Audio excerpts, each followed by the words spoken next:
আসসালামু আলাইকুম। আমি এখন আছি উত্তর চব্বিশ পরগনার মেন প্যান্ডেলের কাছে। দেখতে পাচ্ছেন আপনারা এই যে উত্তর চব্বিশ পরগনা, এই যে প্যান্ডেলটা, এই প্যান্ডেলের নিচে উত্তর চব্বিশ পরগনার সমস্ত সাথী এই প্যান্ডেলের নিচে আসবে, এখানে থাকবে, এখানে শোবে। হ্যাঁ, এই তানাদের জায়গা হচ্ছে এই জায়গাটা। এখানটা এসে শোয়ার জন্য এবার যার যার ক্যান্টিনে গিয়ে খাওয়া দাওয়া হবে। হ্যাঁ, এই যে এই বিস্তীর্ণ জায়গাটা এখানে পড়ে আছে, এটা উত্তর চব্বিশ পরগনার সাথীদের জন্য।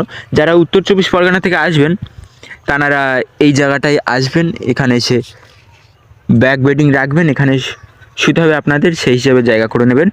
আর এইটা হচ্ছে আপনাদের মেন রাস্তা। ওই যে আপনাদের গাড়ি যাচ্ছে দেখতে পাচ্ছেন, ওই যে ওদিক দিয়ে একটা রাস্তা চলে গেছে, ওই রাস্তা দিয়ে এখান থেকে আপনার এটা একটা রাস্তা রাখা হয়েছে, এই ফাঁকা জায়গা, এখান থেকে চলে আসতে হবে। এই যে আপনাদের উত্তর চব্বিশ পরগনা,